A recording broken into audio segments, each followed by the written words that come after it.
الحمدللہ الذی کان بعبادہ خبیرا بصیرا تبارک الذی جعل فی السماء بروجا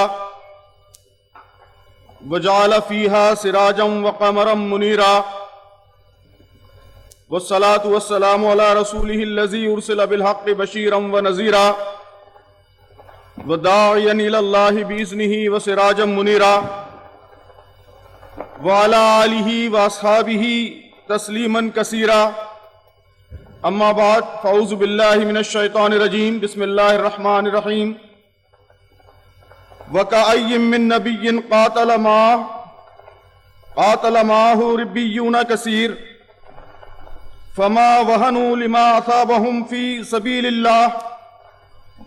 سبیل اللہ وما ضعفوا وما استکانوا واللہ یحب الصابرین صدق اللہ العظیم رب اشرح لی صدری ویسر لی امری واحلل عقدۃ من لسانی یفقہوا قولی۔ برادر محترم جناب رضوان الرحمان صاحب، امیر حلقہ جماعت اسلامی ہند حلقہ مہاراشٹر، اسٹیج پر تشریف فرما دیگر مہمانان گرامی، علماء کرام، میرے فاضل پیشرو مقررین اور شہر ایوت محل کے معزز سامعین، بزرگوں، عزیز دوستوں، ماؤں، بہنوں اور بیٹیوں،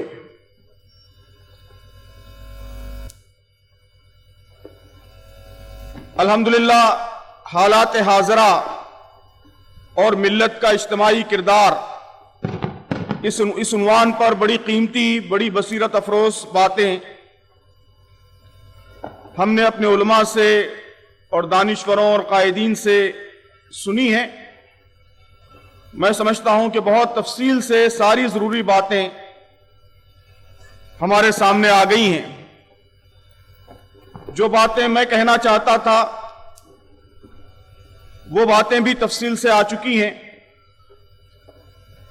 تب میں سمجھتا ہوں کہ انہی باتوں کا خلاصہ، کچھ نکات ٹیک اوے کے طور پر یہاں سے ہم جو لے کر جائیں تو اس شکل میں نکات وار میں کچھ باتیں رکھنے کی کوشش کروں گا۔ حالات کیا ہیں تو اس کے کئی پہلو ہمارے سامنے آئے۔ ڈاکٹر سلیم خان صاحب نے بہت صحیح کہا کہ ہمارے حلقوں میں، ملت کے حلقوں میں جب بھی حالات کی بات ہوتی ہے ہم صرف اپنے حالات، ملت کے حالات کو زیر بحث لاتے ہیں۔ جو کچھ مظالم ہو رہے ہیں، جو پریشانیاں ہیں، جو آزمائشیں ہیں، اسی کا رونا روتے ہیں، جبکہ ہماری اصل ذمہ داری، پورے ملک کی ذمہ داری ہم پر عائد ہوتی ہے۔ ہماری ذمہ داریاں صرف ملت تک محدود نہیں ہیں بلکہ پورے ملک کی ذمہ داری ہم پر عائد ہوتی ہے۔ تو ڈاکٹر صاحب نے ملک کے حالات کا بھی ایک بہت ہی بریف اسکیچ ہمارے سامنے رکھا ہے۔ جو آزمائشیں ہیں، جو مشکلات ہیں، جو پریشانیاں ہیں، جو دھمکیاں ہیں، جگہ جگہ لنچنگ کے، خوف پیدا کرنے کے، آپ کو ڈرانے کے جو واقعات ہو رہے ہیں، ان واقعات کے حوالے سے بھی بہت ہی اہم باتیں ہمارے سامنے آئی۔ ان واقعات کا اصل سبب کیا ہے؟ کیوں یہ واقعات پیش آ رہے ہیں؟ محترم دوستو، ان واقعات کا اصل سبب یہ ہے کہ جس زمانے میں میں اور آپ سانس لے رہے ہیں، 2022 کا زمانہ، یہ زمانہ اسلام کی نظریاتی فکری طاقت کا زمانہ ہے۔ ساری دنیا میں اسلام کی تعلیمات ایشو بن چکی ہیں۔ لوگ اسلام کی طرف متوجہ ہو رہے ہیں۔ لوگوں کو محسوس ہو رہا ہے کہ ہماری خاندانی زندگی کے مسائل، ہمارے معاشی مسائل، ہمارے سماجی مسائل، اسلام کی تعلیمات یہ مسائل حل کر سکتی ہیں۔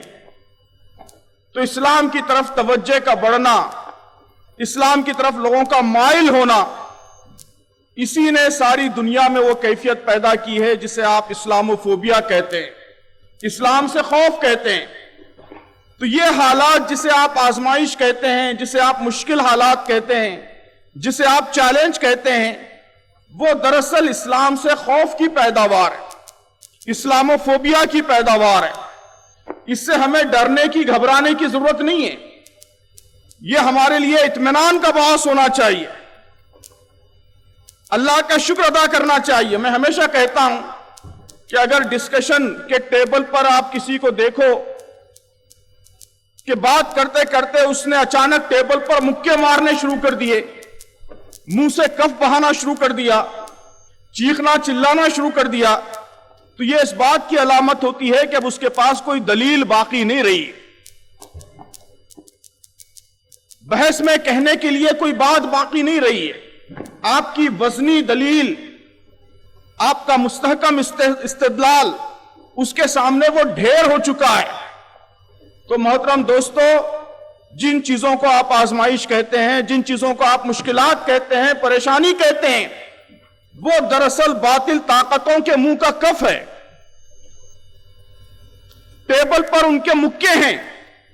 اس سے کوئی سنجیدہ معقول آدمی گھبراتا نہیں ہے، پریشان نہیں ہوتا ہے۔ یہاں ہمارے علماء نے بہت تفصیل سے یہ بھی واضح کیا کہ آزمائشوں کے الوہی مقاصد بھی ہوتے ہیں۔ اللہ تبارک و تعالی جب آزمائشیں پیدا کرتا ہے تو اللہ کے پاس بھی کچھ مقاصد ہوتے ہیں، کچھ آبجیکٹیوز ہوتے ہیں۔ ایک بڑا آبجیکٹیو ہمارے محترم مولانا نے ارشاد فرمایا، وَلْيَعْلَمَ اللَّهُ الَّذِينَ آمَنُوا وَيَتَّخِذَ مِنْكُمْ شُهَدَاءَ، کہ اللہ تعالیٰ آزمانا چاہتا ہے جو اللہ کے نیک بندے ہیں، جو استقامت کا مظاہرہ کر سکتے ہیں، اللہ تعالیٰ ان کو چھانٹ لینا چاہتا ہے۔ آزمائش ایک فلٹر ہے، ایک چھلنی ہے جس کے ذریعے نیک و بد کی، اللہ کے صحیح معنوں میں وفادار بندے اور بے وفا بندے وہ الگ الگ ہو جاتے ہیں، فلٹر آؤٹ ہو جاتے ہیں، یہ مقصد ہوتا ہے۔ آزمائشیں اس لیے آتی ہیں، قرآن مجید کہتا ہے کہ ان ربی لطیف لما یشاء، سورہ یوسف میں حضرت یوسف علیہ السلام نے یہ بات ارشاد فرمائی کہ میرا رب غیر محسوس تدبیروں سے اپنی مشیت پوری کرتا ہے۔ جب یوسف علیہ السلام مصر کے تاج و تخت پر تشریف فرما ہوئے، یعقوب علیہ السلام اور ان کے 12 بھائی سامنے آئے تو اس موقع پر یوسف علیہ السلام نے یہ بات ارشاد فرمائی کہ میرا رب غیر محسوس تدبیروں سے اپنی مشیت پوری کرتا ہے۔ آپ دیکھیے کہ اللہ تبارک و تعالیٰ نے سیدنا یوسف علیہ السلام کے لیے کنعان کے ایک اندھے کنویں کو مصر کے تاج و تخت کا پہلا زینہ بنایا، اور اس کے بعد مصر کی لمبی قید کو دوسرا زینہ بنایا، دوسری سیڑھی بنایا۔ سخت آزمائشوں کی، سخت مشکلات کی یہ 2 سیڑھیاں چڑھ کر سیدنا یوسف علیہ السلام مصر کے تخت پر تشریف فرما ہوئے۔ تو اللہ تبارک و تعالیٰ غیر محسوس تدبیروں سے اپنی مشیت پوری کرتا ہے۔ بظاہر ہم کو مشکل حالات لگتے ہیں۔ میں ہمیشہ مثال دیتا ہوں کہ ایک چھوٹے بچے کو جب ڈاکٹر انجیکشن لگاتا ہے تو اسے لگتا ہے کہ اس زمین پر دنیا کا ظالم ترین آدمی یہ ڈاکٹر ہے۔ اسے سمجھ میں نہیں آتا کہ اس کی مہربان ماں اس نے ظالم انسان کے حوالے کیوں کیا ہے مجھے، لیکن ڈاکٹر جانتا ہے، اس کی ماں جانتی ہے کہ یہ جو انجیکشن لگ رہا ہے یہ تکلیف کے لیے نہیں بلکہ اس کے علاج کے لیے، اس کے مرض کو دور کرنے کے لیے۔ مصر کے اندھے کنویں میں جب یوسف علیہ السلام کو ڈھکیل دیا گیا تو ایک عام آدمی کے لیے تو وہ بہت بڑا حادثہ تھا، لیکن اللہ تعالیٰ جانتا تھا کہ یہ مصر کے تاج و تخت تک پہنچنے کا راستہ ہے۔ تو اللہ تعالیٰ مشکلات سے، آزمائشوں سے راستے ہموار کرتا ہے، کامیابی کی منزلیں ہموار کرتا ہے۔ یہ بھی آزمائشوں کا مقصد ہوتا ہے۔ آزمائشوں کا، مشکلات کا مقصد یہ ہوتا ہے کہ اس سے اللہ تبارک و تعالیٰ قوموں کو طاقتور بناتا ہے، ان کی کمزوریاں دور کرتا ہے،